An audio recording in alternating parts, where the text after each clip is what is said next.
On this episode of ResiWeek, sound rooms are going to increase at CEDIA Expo. BlueBOLT 2.0 is here, and are you ready for CCPA? All this and more on this episode of ResiWeek. The network for the AV industry. What are you listening to? This is AV. This is AVNation. This is AVNation. This is ResiWeek, episode 186. Audio is experienced.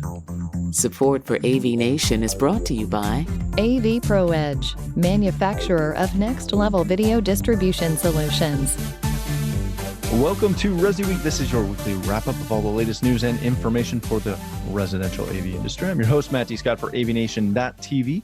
And today I'm pleased to be joined by two of my good friends, Jeremy Glowacki. He is the executive editor at Residential Tech Today. How you doing, Jeremy? I'm doing well, thank you. Great to be back. Thank you so much for being here, even though you are Suns quarterback these days. Yeah, let's not talk about that. Still painful, still fresh. Still fresh? Too soon. Too soon. It's been out for at least like 24 hours. That's a news cycle right there. It is. And the voice you heard right there is my good friend Arlen Schwager. He is the managing editor of CE Pro. How are you, sir? I'm doing great, Matt. Thanks for having me on again. Thank you, gentlemen, both for being here. We're going to kick this off with a story that comes to us from CE Pro, and we're starting to count down the days till CEDIA Expo, something like 19 days as of today. This story from CE Pro is on CEDIA Expo 2019 and sound rooms that deliver education and entertainment. This year, the sound floor demonstrations are going to be the sound room demonstrations are going to be larger than they have been even in the past. And through this article, it looks through 19 brands that are showcasing some of their latest products and technology in the sound rooms. Arlen, I'm going to start with you on this one. And I don't necessarily want to dig into the brands that are there. If you read through the article, you'll notice a lot of names that you know, maybe some names you don't know. Some surprising names that will be involved in some of these rooms, etc. What I really wanted to talk about with this, though, was the over the past couple of years that I've been attending CEDIA Expo, and it's going on 10-something years now. We've kind of seen that shift of tons of sound rooms and demo rooms, and then only a couple, and then we're ramping back up, and we're seeing more and more sound rooms, demo rooms, experiences opposed to just boxes on white pedestals. What is the trend that's driving really manufacturers to invest in the floor space and the staffing and everything involved in putting on not only usually a trade show booth somewhere on the floor, but also these sound rooms and these demo rooms? What's causing the increase of that again? I think the industry is really just, pushing the audio experience. Certainly there seems to have been this, backlash about, now everyone can just use smart speakers. They can stream, low-res streaming. But then you come out with things like Tidal, and you see, this resurgence of vinyl. It's not really a resurgence anymore. It's just here. Mm-hmm. And I think the sound rooms are really the manufacturer's way of saying, hey, this is a great way audio needs to be experienced via demo. And if they can, kind of show that scripted message to dealers, it's something that dealers can kind of replicate in their own showrooms if they have them, and really kind of give a lift to this, high-end audio. I think this year especially, it's probably already going to be on a lot of dealers' minds. I don't know if, there are going to be a lot of people who are just out there for 2 weeks because the Rocky Mountain Audio Fest was moved up to, right before the expo as well. And so for the manufacturers, maybe it made a lot of sense also to say, hey, let's go out there for that. We're going to stay out there for CEDIA Expo, and, we're going to really get our presentation, nice and perfected for the show. But, for them, I think it's a good way that, they can block their schedule 20, 30 minutes at a time and get a really nice script, get a really nice demo going for a captive audience. Very good. Jeremy, when you follow this, when you listen to and read the industry reports, the industry's massive. You have everyone down to, people selling just basic wireless speakers for $200 up to your ultra high end selling for a whole lot more than $200. When you walk around the show floor, it is that dichotomy. You're going to have the Googles and the Rings and Sonos and all of the, more traditional entry level manufacturers. You're also going to have the ridiculous high end products that are out there. What does it say to dealers and even newcomers to the industry who walk around and see this dichotomy of what the show floor has become? It's not just an ultra high end show. It's not an entry level DIY show. It's not a smart home show. It's really home technology. It's really what it's become. What is having all of these different levels on the same floor available to everybody? What does that do to bolster the industry? Does it do anything? Well, I think, having attended, Arlen spoke of the Rocky Mountain show that's a week before, and that's a truly high-end audio show. It's really a whole other world compared with CEDIA Expo, as diverse as it is with these companies that you're talking about. I still think this is still a more attainable price point that we're talking about with a lot of these audio brands that we're going to see and hear. I was at the similar show in Chicago, and yeah, you go through there and you see a dozen companies that you're familiar with, but then there are 100 plus that are just these. Are they going to be around next year because they sell, a handful of these systems a year? A pair of speakers here, a pair of speakers there. They're basically custom built. This is a really esoteric, high end type of space. CEDIA, it's going to be, the Harmons of the world who have a huge price point on their speakers. They really value that special quality sound, production. But they're still a brand that you see at retail as well. JBL, there's Synthesis, and then there's JBL that you buy at Target. They're totally different products, but they have that brand recognition. You're going to see a lot more of that at CEDIA. And I think what you get is you get a variety of experiences there that it's hopefully making it a draw for people to attend. It's harder and harder for, unless you're a Comic-Con kind of an event, it's harder and harder to get people to come together to a big expo event. So much of what you do is local training, online training, regional training.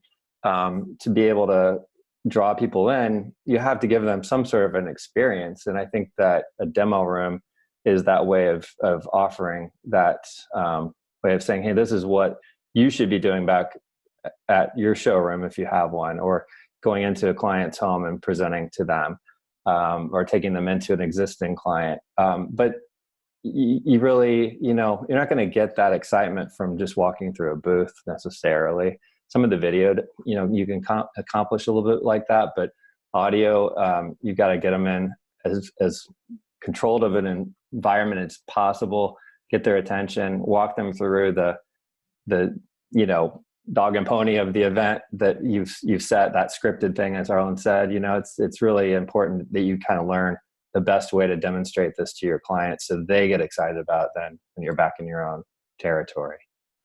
So let me ask you guys this, kind of building off what Arlen said and what you just said, Jeremy. How much of this is essentially something that it's not spoken, but it's something that smart integrators pick up on?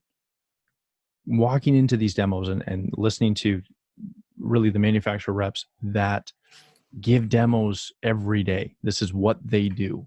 They try to impress a bunch of people that would argue that they probably know more than the person giving the demo. How much should integrators be trying to learn how to properly do a demo and how to properly experience the things that we sell from going through, these sound rooms or these demo rooms? I think there's plenty for them to learn. We've written profiles about companies that actually have a written out showroom script so that when they have prospective clients come to their showroom and they have an appointment set up, from the moment they open the door, everything that they see through the walkthrough, those sales reps for that company have been given, really good cues on what to say at each thing. And at the same time, we get, story after story from, not just audio companies, but from manufacturers, reps who sell these products and integrators who talk about, audio in particular is a very emotional experience. We all have, so many associations that are just tied to audio where you can remember, especially with not just music, but with film soundtracks. And, you just remember certain scenes based on the audio that goes with them. So I think between, the 2-channel and the multi-channel experience, there is that, selling to the emotions that, we hear all the time from dealers and reps and all that. And I think it's just part of the experience. And, at CEDIA Expo, it's a great way for them to see it from guys who, like you said, have done this every day. And they still, get it, when you go to, and who still gets a big blast out of doing it too. I think those companies and those guys when you go into those rooms. Very much so. All right, gentlemen, let's move on to our next story of the day. This comes to us from Residential Tech Today. BlueBOLT 2.0 elevates IP power management. If you don't know what BlueBOLT is, where have you been? No. BlueBOLT essentially is a product of Panamax and Furman, and it is the original IP power management platform that was developed to, again, have remote access of your power strips and your power devices to reset things. They have released, as we mentioned, BlueBOLT 2.0. It adds an improved UI, some performance updates, and a bunch of new features, including some advanced admin rights to manage access for individuals and groups, which is really, really cool as you're working through that. Some of the other cool things that they added was watch lists and some super search technicalities, as well as a lot of self-healing infrastructure for network devices. Jeremy, I want to start with you on this one. This may seem like a really mundane topic to talk about. It's power management, and it's remotely power cycling a device. It's kind of not that sexy. It's kind of hard to get super excited over this. But anyone that A, has been in this business a long time, or B, has experienced that ridiculously annoying emergency truck roll to power cycle a modem or a cable box. Once they've discovered IP power management, they're usually in love with it. Jeremy, what has made it so difficult to sell this to clients? Why have we as an industry had such a hard time selling IP remote management?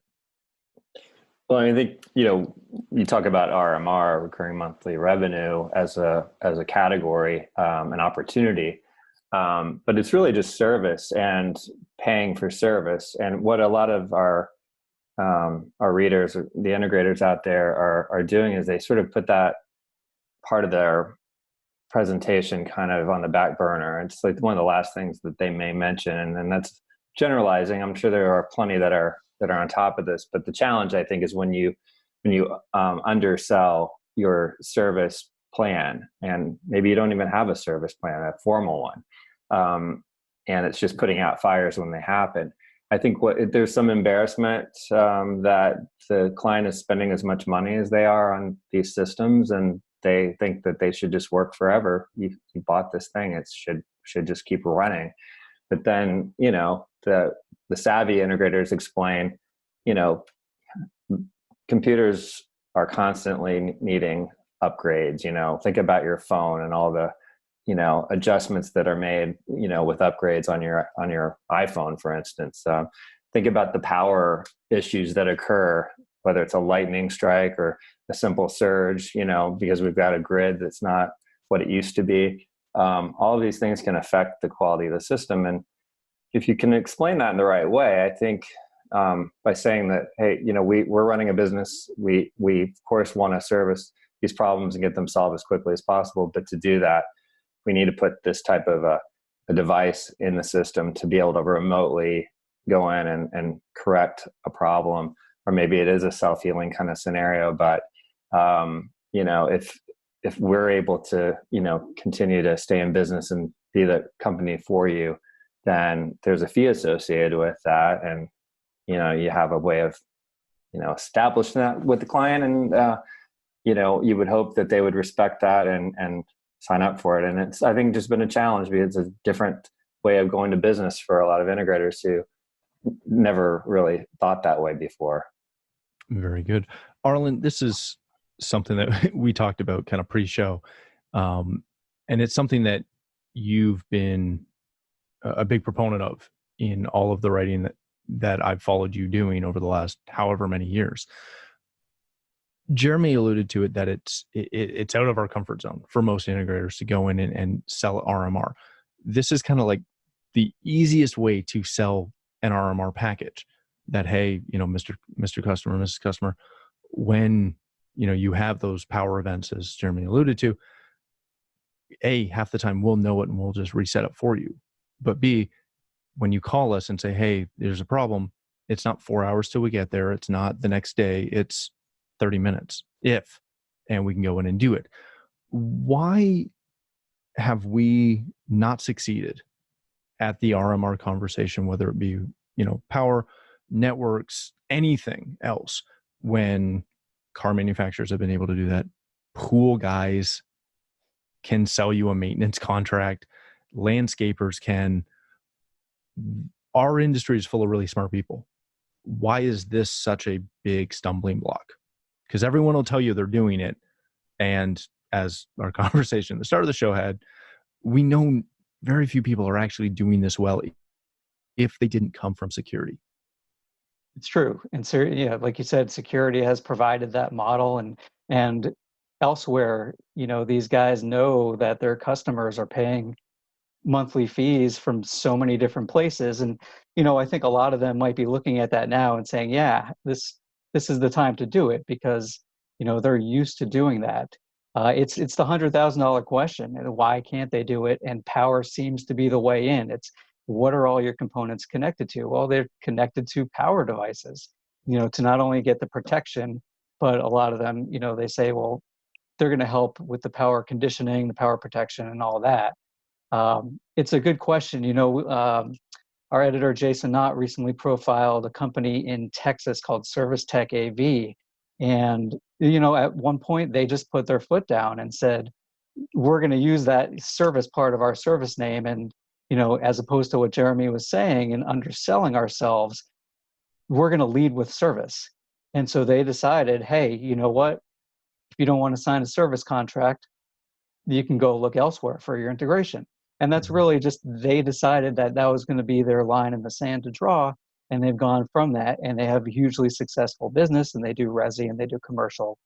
And it's a good question. It's something for a lot of these guys to look into. I did see, for BlueBOLT specifically, I saw the product previewed at Infocom, and it looked like they're, even with these new features, just even more carrots that integrators can take. Especially I was looking at that. There's the watch list feature, so you can have your super high priority clients be at the top of that watch list. So God forbid anything happens to their, 6-figure systems, 7-figure systems, that you'll be on that right away. And I think a lot of them just have to do something along the lines of what Service Tech AV did, and what some security integrators do, and and some of the big commercial guys too. And basically just look to restructure the way that you sell, the way that you do contracts, so that it is one of the things that you lead with, as opposed to tacking it on at the end of a conversation. Oh, by the way, we can do this for you for when it comes to maintenance and service repairs. Like, just start off and be, hey, everything we do these days, it can be IP connected, and here's the easiest way for us to, maintain your system. And there you go. If that sounds good to you, we'd love to have you for business. And if it doesn't, maybe we're not the right company for you. Very good. Jeremy, when you follow, this conversation and this aspect of it, kind of probably the same way that I do, what always surprises me is it shouldn't be that hard to sell service these days, whether it's a monthly contract or however you get there. But isn't a large aspect of our industry moving towards just the service side of things? Should this not just be an easier thing to convince integrators of?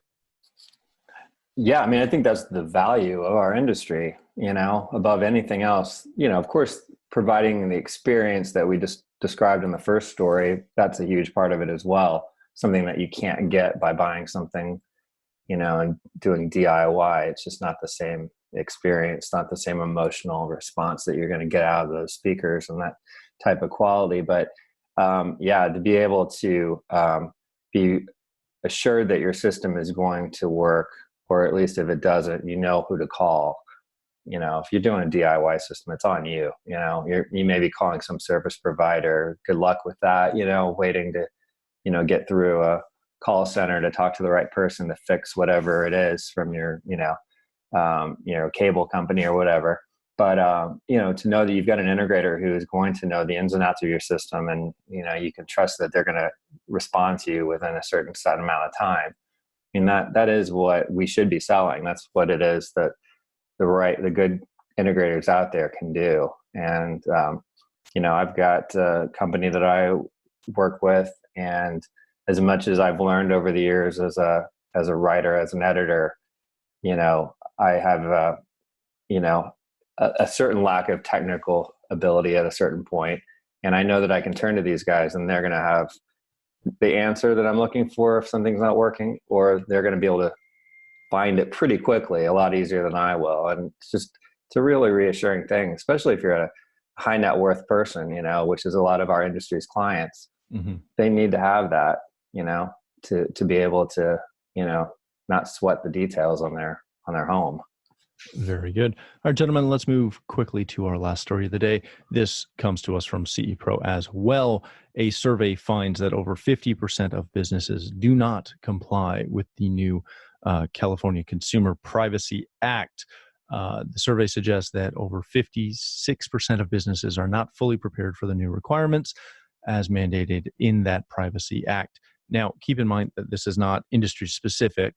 If I'm reading this correctly, and Arlen, hopefully you can correct me if I'm wrong, but essentially the majority of U.S. businesses that are operating in some way, shape, or form in the state of California are not ready for this when it comes into law January 1st of 2020.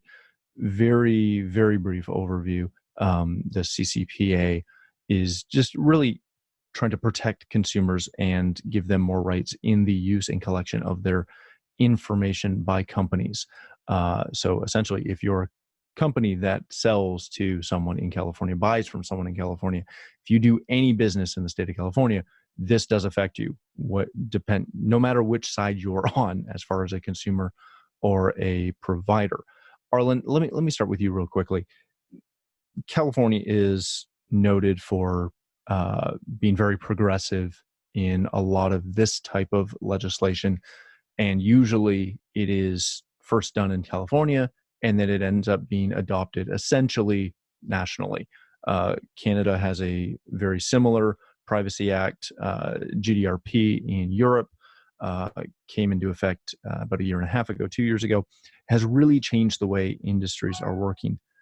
Within our industry, why do integrators, as a rule, because I'm assuming that this number is likely smaller than the percentage that aren't ready within our industry. How do integrators maintain and companies within our channel, how do they maintain and stay up to date with this type of legislation, which is honestly fairly broad and a challenge to stay compliant with? Right. I think you're right in terms of certainly California leading the way in a lot of these types of things. I know that CEDIA is a huge resource for following regulations and potential legislation that's going on throughout the country. So I know that integrators can certainly go to CEDIA and say, hey, what's going on with these types of things on the residential side, the same way on the commercial side, they can look at an organization like NSCA to see what, they're following. And then on the security side, they can look at SIA or ESA to see some of the same kind of things. And, the way that that the smart home industry and people's smart home concerns are these days for, not only who they're doing business with, but what are they buying? What are these products going to affect in their daily lives in terms of privacy, cyber liabilities, things like that. I think integrators need to start turning to some of these associations, and even a lot of them will. I know, like for the security industry, there are certain law firms that just very much specialize in security firms and help them out with the way that they're able to formulate contracts and give them templates for using contracts with their customers. And it could come a time where a lot of the custom integrators, even if they're small firms, may need to look at something like that. But we certainly know not only is California progressive in this way, but I think, as you mentioned, a lot of the CI companies in California are among the leaders in the industry. I know with our CE Pro 100, every year, the most companies come from California, whether it's, the tech area in Silicon Valley or down in Southern California. But, it's going to be going on everywhere, I think. Very good. Jeremy, I come from a family of lawyers. So my mind always goes to litigious options and all the fun things that come with, having lawyers on retainer. Most times that any sort of legal question comes up with other integrators that I chat with, no one usually has counsel that they deal with. Nobody has a contact except maybe one of their clients who happens to be a lawyer. We're not, as an industry, at least in my experience, really good at trying to keep up on legislation and trying to, especially stuff that doesn't directly impact our industry, right? And this, I would argue that this is one of those generic laws that affects you doing business, but it's not industry specific by any means. Does our industry lack some of the business principles of trying to maintain how to stay legal while you're working your business? Is that something that the industry has a challenge with? And if so, how do they correct it? Yeah, I mean, that's where my mind was going to. Actually, I was thinking that this is the perfect example of when you need to have a lawyer on retainer. And I think we probably are at a disadvantage in that our industry is a little different than a typical small business. I mean, there are some different hoops that you have to jump through working with clients. I don't know if the best corollary is, security, maybe because it's a bigger industry, there are more lawyers that, attuned to that space. I honestly don't know the answer to that. I use the thought that came to mind for me was that I'm one of the lucky members of my HOA, my subdivision, and there is a law firm specializing in HOA law, in Indianapolis, and so we've got them on retainer. There's something that specific. Of course, there are a lot more HOAs, but that's their job, is to keep up with every state law that could affect you working with your homeowners. There's got to be something out there, and I think CEDIA is probably in the best position to find that kind of company. They've worked with some lawyers in the past at different conferences, brought them in, and they've talked about specific states, compliance issues and things. But to me, this sounds like something you need to get the language right in your contracts with your clients from the get-go. I mean, it's about personal data. So just having some kind of language in there that says you're not going to sell their data, you've got, a inroad into anything there if you're running their network. So, this seems like definitely a potential vulnerability for them working with an integrator. I wonder too, if the manufacturers themselves, are going to need to worry about this, because there's a lot more liability there with the amount of money that's being invested in the industry. So they're going to be as interested in finding out, the proper language on their products and, not necessarily contracts in their case, but there's probably something very simple that can be done to get you off the hook, but you need to, of course, follow those rules then. And I'm sure very few of our industry are in any position to sell anybody's data. It's not really something that is going on, but you never know if you link to a Google Home product or something like that, whether that puts you at a different liability, or an Amazon product that they could be doing something that's completely in another world from what you're interested in. But then because you sold the system that it's in there, that could make you liable.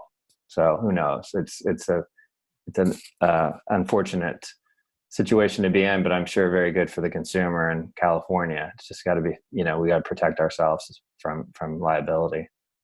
I think the takeaway that I always have every time I read these is, if you don't, as you mentioned, Jeremy, if you don't have a lawyer on retainer, you need to get one. But 2, you shouldn't be writing your own contracts. That's why you have people to protect you. And it's not because you're not smart enough. It's just because you don't know everything that you don't know. All right, gentlemen, let's leave it there on that really bright note. Or I offend everyone. Thank you, gentlemen, so much for being here. Jeremy, if people want to connect with you, learn more about residential tech today, where can they do that? Well, go to restechtoday.com, and in a short amount of time, you'll get a pop-up that asks you to subscribe to the magazine, and we'd love to grow our subscriber base. It's something that never really was an issue in my prior life, but with a startup only a year old, we're still kind of in a grassroots kind of mode here. So we need all the eyeballs on the things we're writing about that we can get. So love to have them. Excellent. Thank you so much. Arlen, my good friend, thank you so much for being here as well. If people want to connect with you, learn more about CE Pro, where can they do that? Thanks for having me, Matt. They can always go to cepro.com. And we've got tons of CEDIA Expo stuff on the site right now, and they can also sign up to get drink tickets for our CE Pro All-Star Band that's going to be going on the Expo Smart Stage. And they can find us, they can find me also at Arlen Schweiger on Twitter. Excellent. Thank you so much for being here. For myself, if you'd like to connect with me, you can find me on Twitter at Matt D. Scott and pretty much every other social platform. But more importantly, please stop by AVNation.tv, where you'll find this show as well as a wide variety of our other shows with all the verticals that we cover. When you visit the website, please take a moment to check out our supporters. We are extremely thankful for their support and ask that you support them as well. Thanks again for watching. That's all the time we have for this episode of ResiWeek.